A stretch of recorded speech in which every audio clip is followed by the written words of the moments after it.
Hello everybody, it's James Humberstone here, your course instructor. I think that's my official title.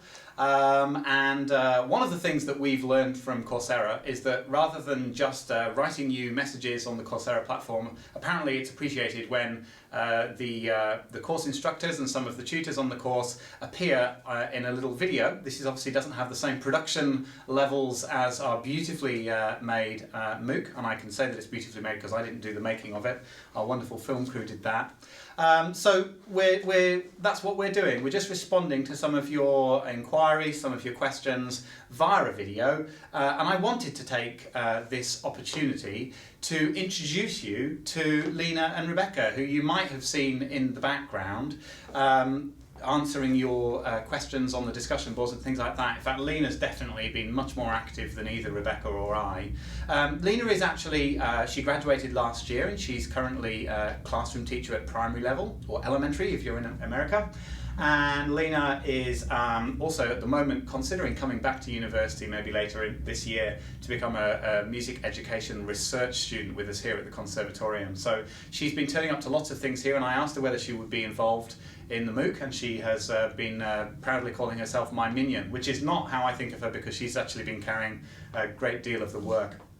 Rebecca actually is my student. In fact, if you've got to, I think, week 4, you'll have met Rebecca virtually because she appears and talks about digital game-based learning. And that is actually Rebecca's field of research. She's a Master of Music Education research student and coincidentally also a music education trainee at another university at the same time because she's slightly crazy. Rebecca is actually looking at how video games may or may not I don't want to say assist or improve, but how they might be effective in music education. So there'll be lots more coming from her over the future courses that we'll make, I'm sure. So the first thing that I wanted to say was thanks hugely to all of you who have sent feedback or just made a little comment in the discussions board. We appreciate all feedback, even if you're telling us about things we're doing wrong. We've been making changes in the course actually as we've gone, so that for instance, there was one question where you had to type in the exact answer, and if you didn't get the wording right, you couldn't get that question right, which seemed a little bit ridiculous, so we've made that a multiple choice question now. Things like that as we've gone. So if you just let us know if you have any thing that you don't think is working very well or isn't very clear, and if you've got nice things to say about it, then tell us that too, because that makes us feel happy and like it's worth spending lots of time helping you guys out in the back end.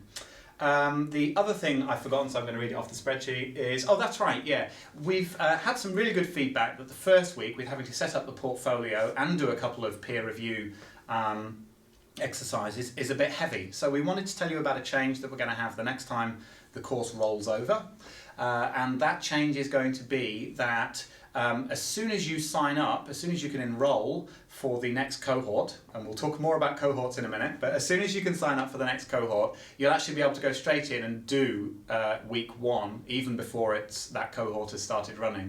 So that'll mean we'll probably change the welcome letter to encourage people to get their portfolio set up, even if they don't watch any of the other videos, so that it's not too work heavy. If we still get that feedback after that change, then we'll consider changing the first week into 2 weeks or something like that. Now I'm going to hand over to Lena because she has been dealing with most of the problems around peer review and that kind of thing. So Lena. Thank you. So the first thing that we have to fix and talk about is the whole deadline and getting left behind thing. So if you have forgotten about the deadlines, that's fine. Just submit your work and then press the little flag, and then I'll get the email and I'll override and I'll redo your submissions. So that's the first thing. I can't remember what else. Oh yeah, also about the turning off the deadlines. We can find that little button, it's somewhere, and we're still looking for it, so we will be able to turn off all the deadlines. So just ignore what Coursera sends you every time you get an email. And also, if you don't finish the course in the time that you were given, because I understand that you're all professionals and have lives and a crazy schedule, thank you so much for spending your time on this MOOC. You can just re-enroll at any time and then continue your work. It will be transferred. And I think that's about it. Yeah, for that section. So Coursera in the past always ran cohorts at one go. So if you missed it then that course might not run for 6 months. So now it truly is on demand, but it still kind of seems to you maybe that it's not on demand and that you're getting left behind. So yes, follow Lena's instructions and you won't be left behind. You can in fact take it over as many months as you like. Yeah. Rebecca. I was just going to talk about peer review. So some of you might be submitting your work and finding that you've got to review work and there's nothing to review. And that's just simply because you've actually gone very far ahead in the course, so you don't have anything, nobody else has gone as far as you.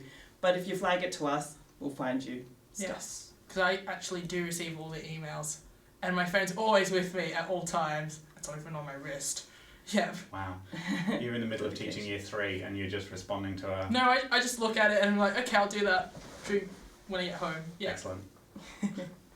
And finally, the app versus the desktop experience. So most of the times I actually see everything through my MacBook, but if you want, you can also be on the go and check out the app and the course. I've tried the Android and also the iOS. I know it is a bit fidgety. I would have to recommend the iOS rather than the Android, because every time you submit an assignment, it opens up into a browser, and that browser actually doesn't load, so you can't really submit your work. So I probably would say you should try the desktop or a MacBook. Yeah. Or a PC laptop. Yeah. Yeah.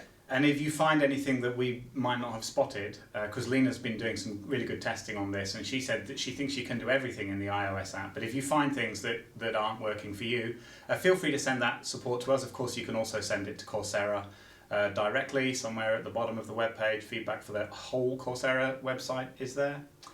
Yeah. I think that's everything on our list. Yeah. That's everything on our list. So I want to thank 2 groups of people again. I've already thanked you for your feedback, but I'm now thanking you in advance for the extra feedback you're going to send us in response to this lovely video that we're sending you.